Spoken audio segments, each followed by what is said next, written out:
Come hear our conversation about our relation, love through our nation, making the world a better place. Hi, welcome to Our Conversations, a cousin's conversation that started via Zoom during the pandemic. To keep the legacy alive, we want to share our conversations with you. So everybody, the topic for today is 5 love languages, and it comes from this book that we decided to read, which is The 5 Love Languages by Gary Chapman. It's a New York bestseller, and it's a pretty interesting book. We thought it would be good to have this conversation, seeing as it is the month of February and Valentine's Day just passed. And so we thought it'd be great to have this conversation and think about the ways in which we receive and express love.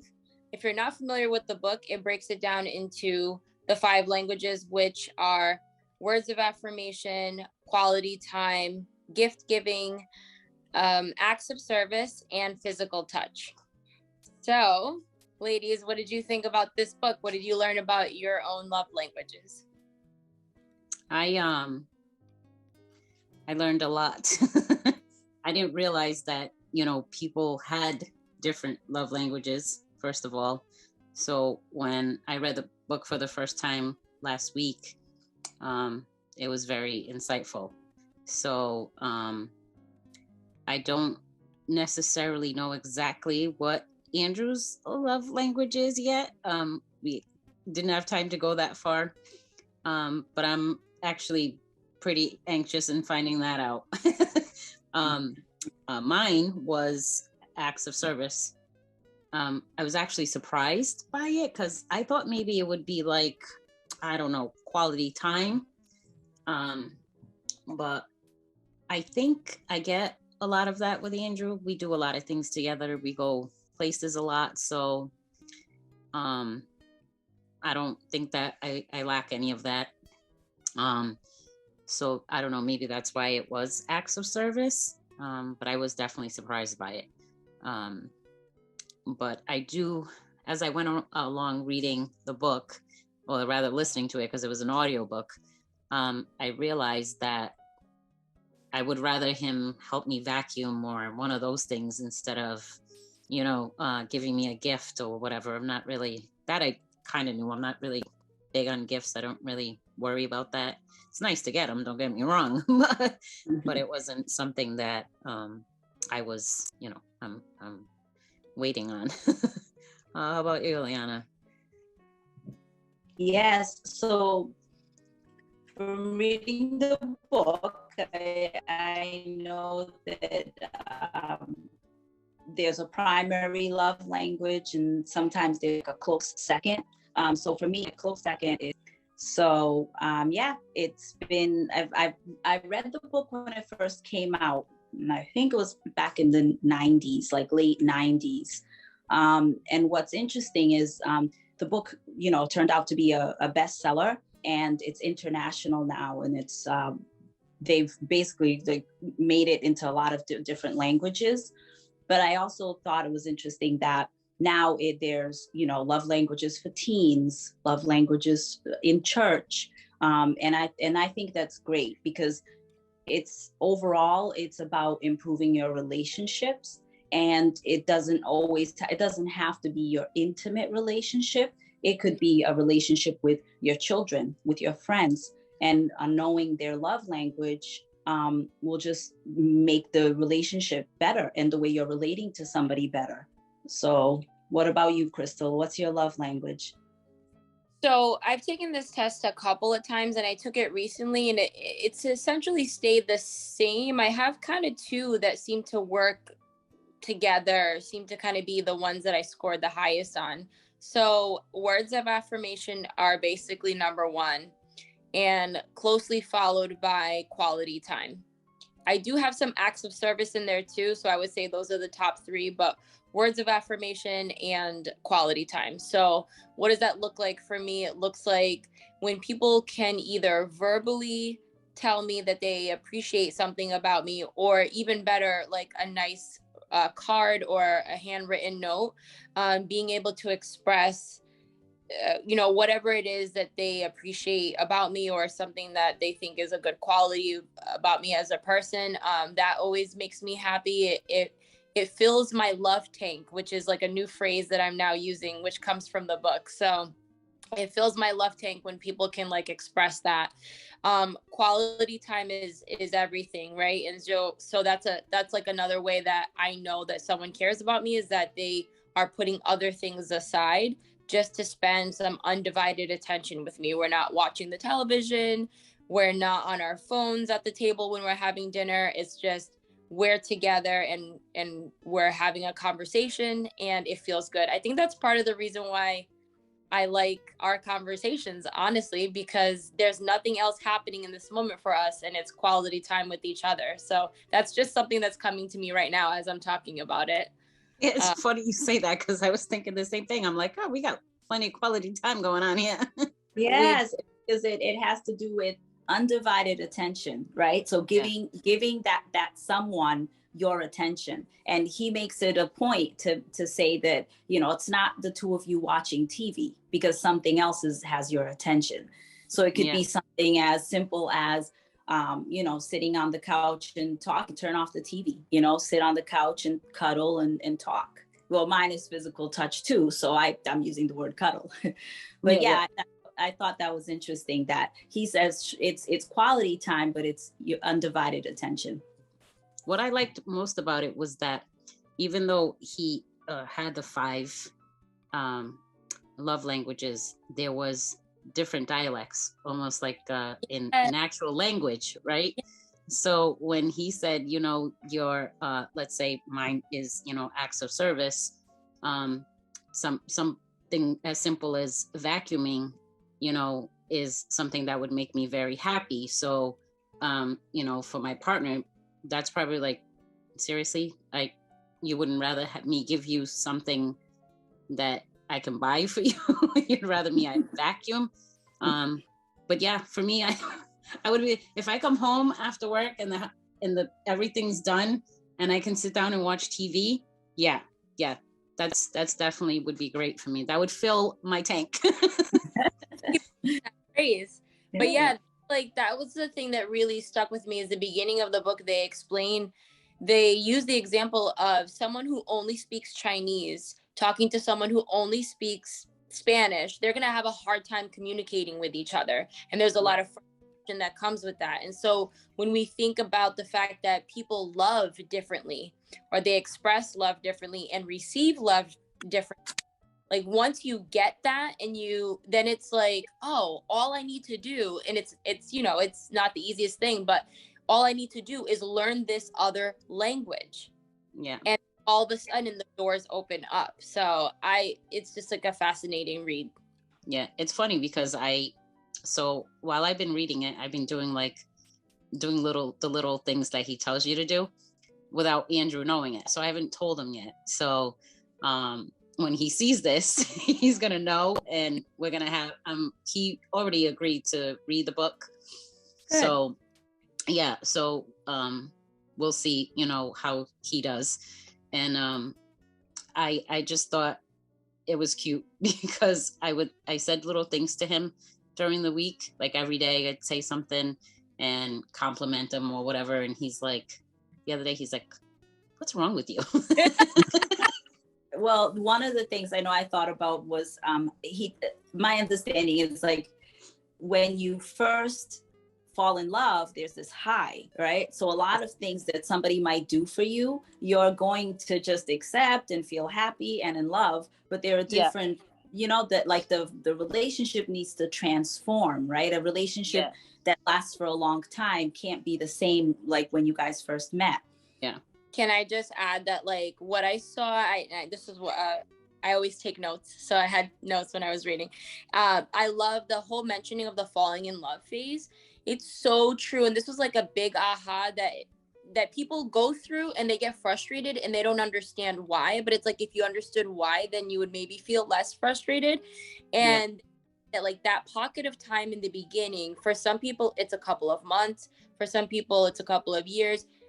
Gary Chapman says an average of about 2 years is when people are in the in love phase, where it's like this obsession with each other. And then a lot of people will say, oh, they changed. Like, I don't understand. All of a sudden, like they're not the same person anymore, or whatever it is. And it's like, that's actually part of the process, is that it's supposed to happen, that you come down from like the initial high that you are in at the beginning of a relationship. And he says that once we return to the real world of human choice, oh sorry, I'm reading the wrong part. So we have the euphoria of the in love experience, and then he says, in fact, true love cannot begin until the in love experience has run its course. So that's the crazy thing, is that when people fall out of the in love like euphoria phase, and like it's that part is ending, all of a sudden they think that person doesn't love me anymore. But he's arguing that you have to go past that phase, and that the real relationship or the true love actually starts after that. So like, actually, it's actually part of what's supposed to happen. And when you like change, and when you like understand that that's what's supposed to happen, then you're less shocked about the, oh yeah, like we're kind of coming down from euphoria, but like where it's like balanced now, and like where we're actually supposed to be. Yeah, I like that. I like that part, because I thought it was very informative. Like, most people, like you said, don't know that. You come off that high and you think, oh, well, this person doesn't care about me anymore, or they've changed, or what have you. They just forgot what your love language is. Or not even that they forgot, they didn't really know it. They didn't know. Yeah, because I think once the high comes down is when you're supposed to learn what it is, right? So like you do all these little things for each other when you first meet each other. Oh, I'm going to help you do the dishes. I'm going to help you with this, that, and the other. But then it's like you get married or you live together for a long time and they stop helping you with the dishes. Now you're frustrated because you come home from work, you're tired, whatever, and nobody's helping you with anything. So you're less likely to give them their affirmation or whatever they need, right? Physical touch or whatever.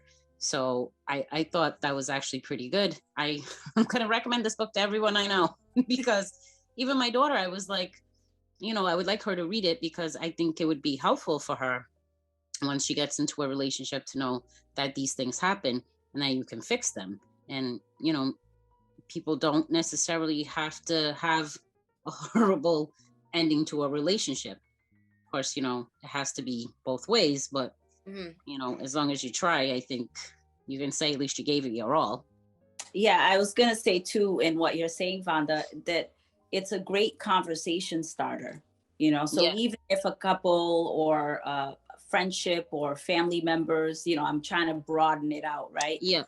Even if you have, like, let's say you and your daughter decide to talk about what your love languages are. It's a good conversation starter, so that, I think it's just a good way of saying, this is who I am. This is how I give love, receive love, so that if there is a breakdown in the relationship, you've done your part and you've had that conversation.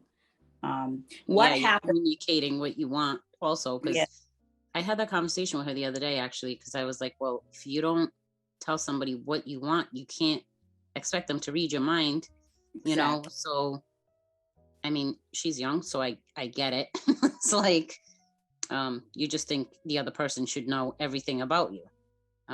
But it's not necessarily so. I mean, even after reading this book, I was like, well, there's like certain things I don't think I know about Andrew that I want to ask him that came up when I was reading this book.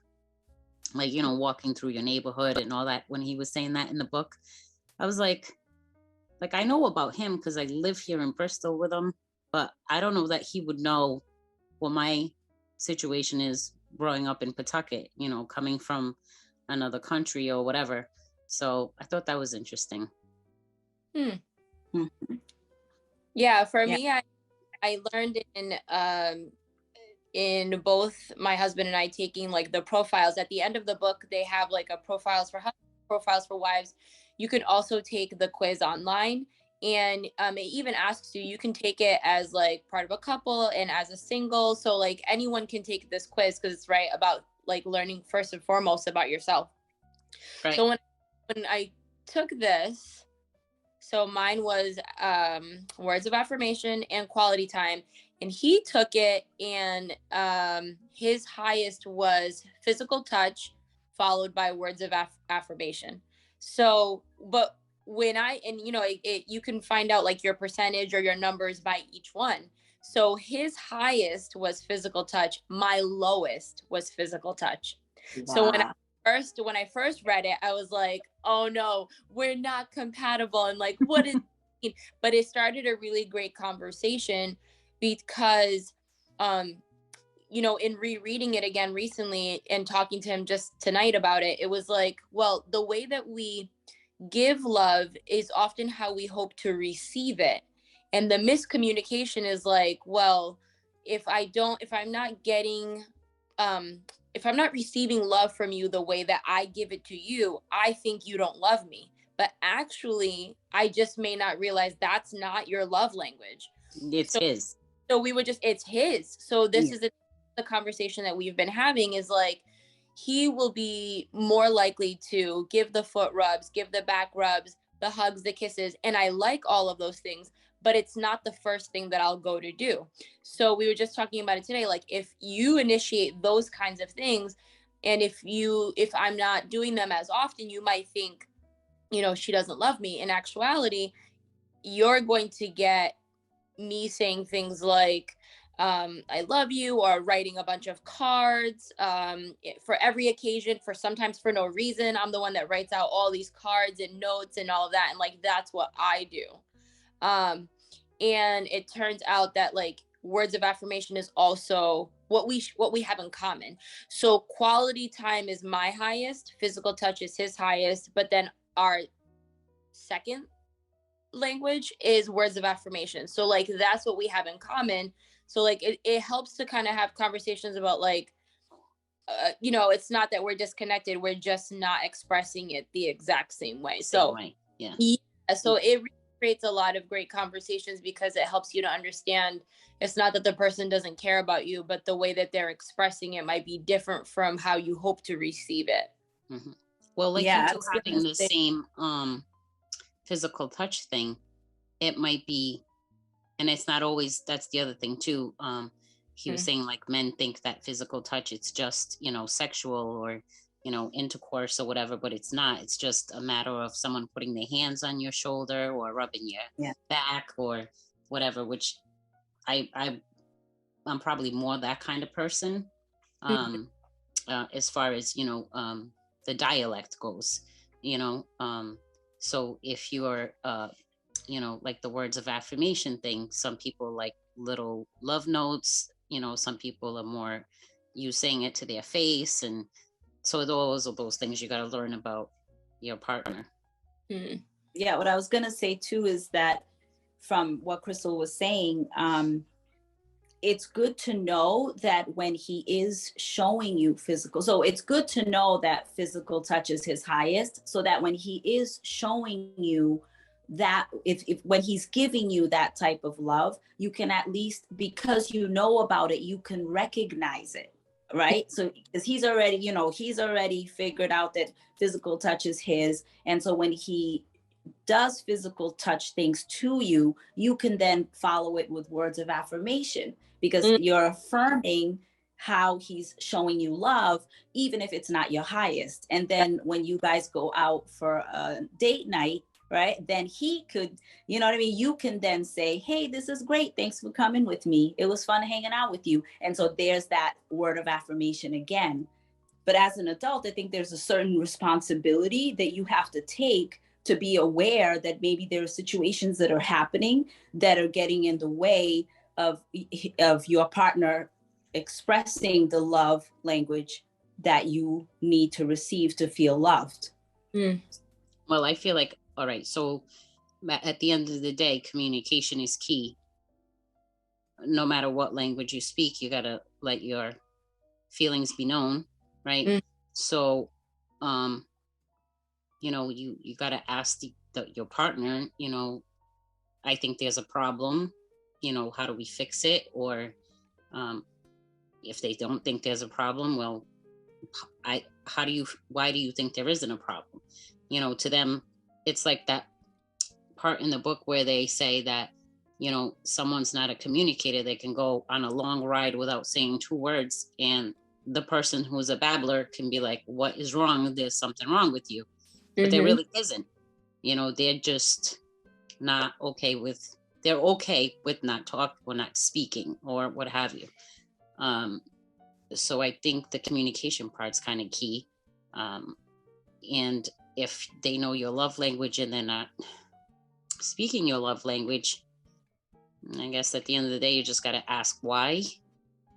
I don't know. That's how I guess I would ask. Yeah. I guess I would just add that, like, love is an action, right? And love is a choice, right? So when you're having a conversation with someone and there's a bit of a struggle because you're just not vibing and just not connecting, like, you have to, part of the book talks about, like, loving someone even when they're unlovable, or even when you're in a really contentious space with them. It's just like, you have to make a decision to like love them through it, or just keep plugging away and keep trying. Of course, it's for anything regarding like relationships, it takes both people to want to do it.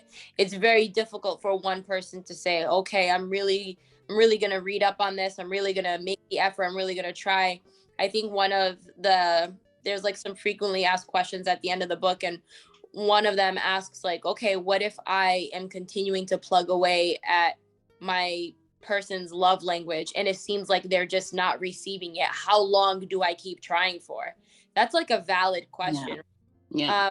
I don't know that there's probably not one magic number of days or weeks or months before you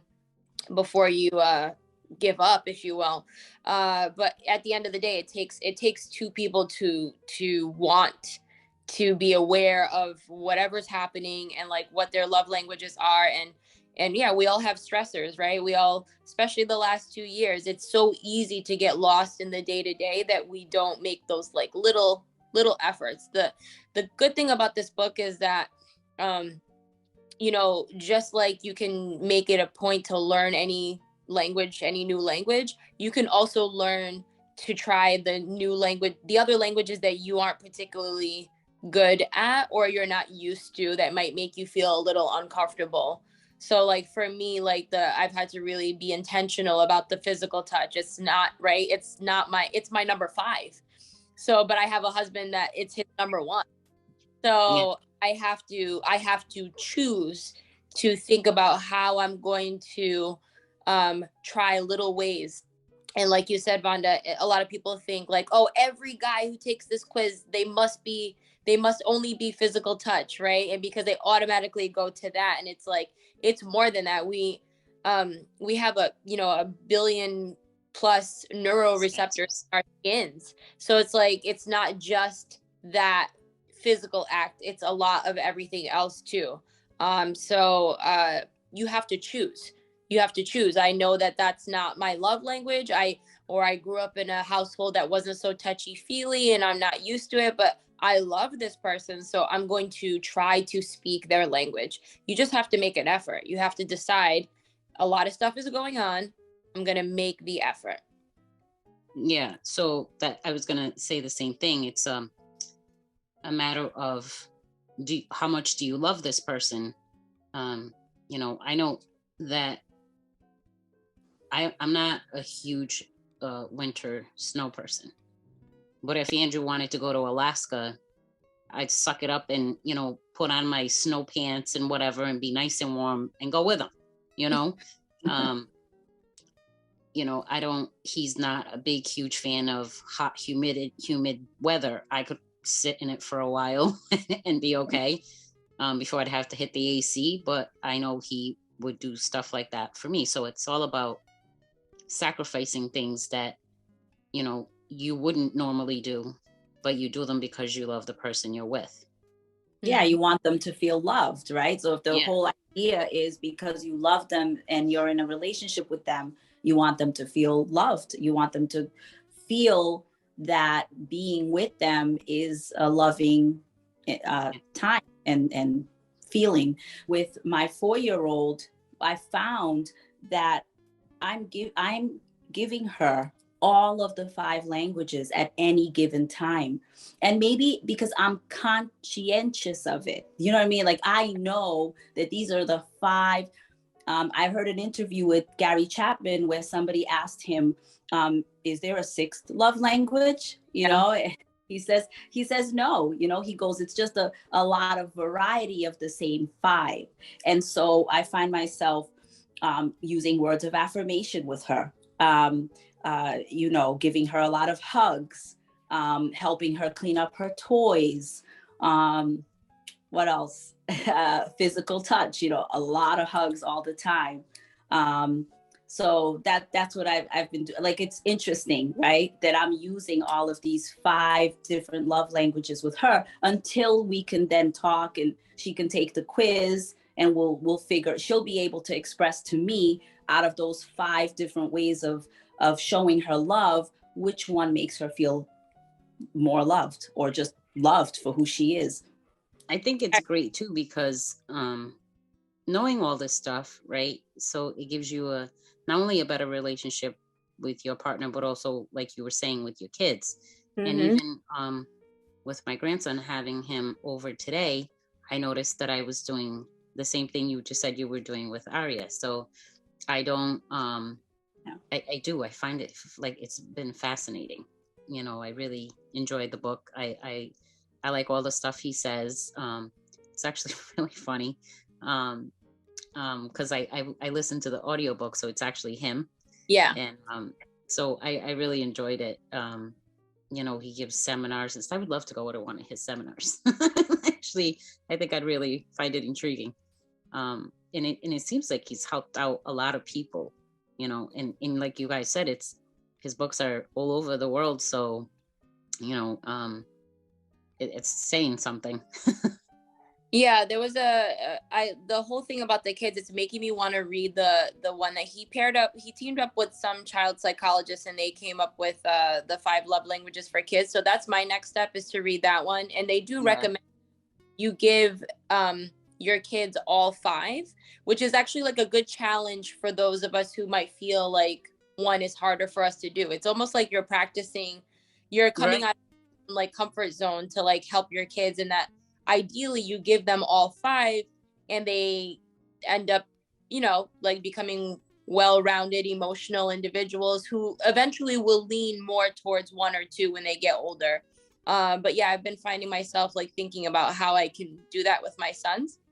So I love how it's like, even though it's love languages, it's like, and it focuses on like romantic partnerships, really, like you can apply this to anybody in your life. I've come up in conversations before in other past episodes where I've talked about like relationships with my mom, I think. And I mentioned how she would come home from shopping and she'd be like, oh, I got you this gift. I got you this shirt because I know that your favorite color is blue.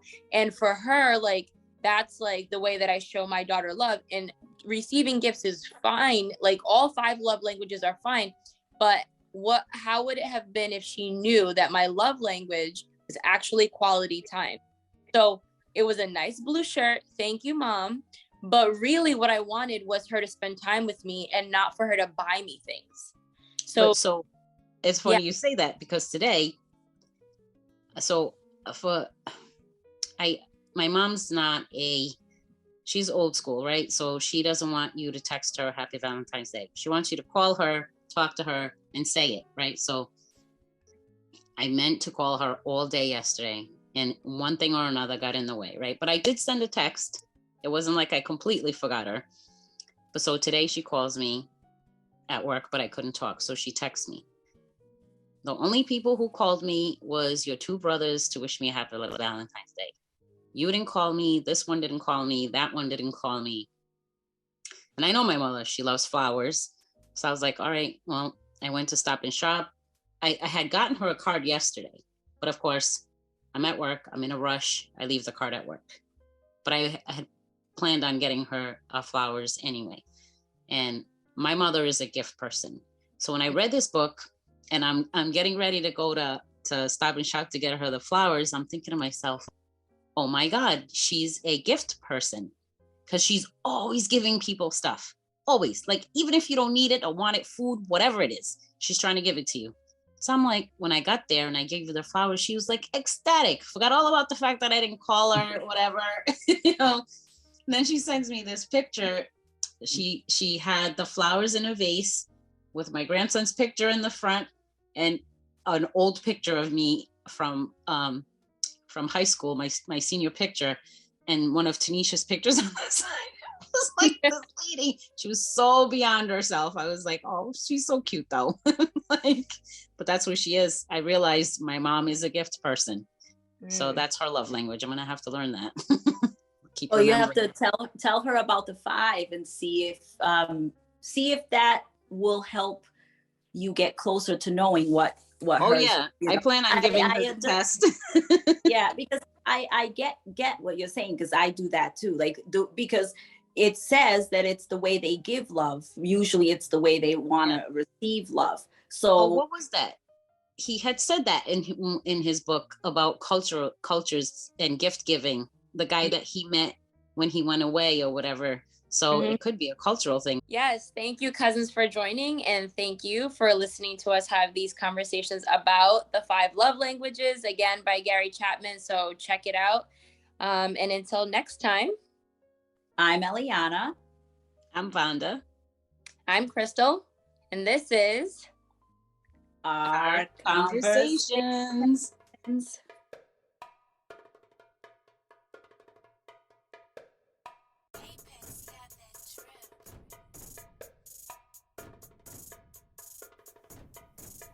Hello, how are you? I'm feeling great. It's a new start too.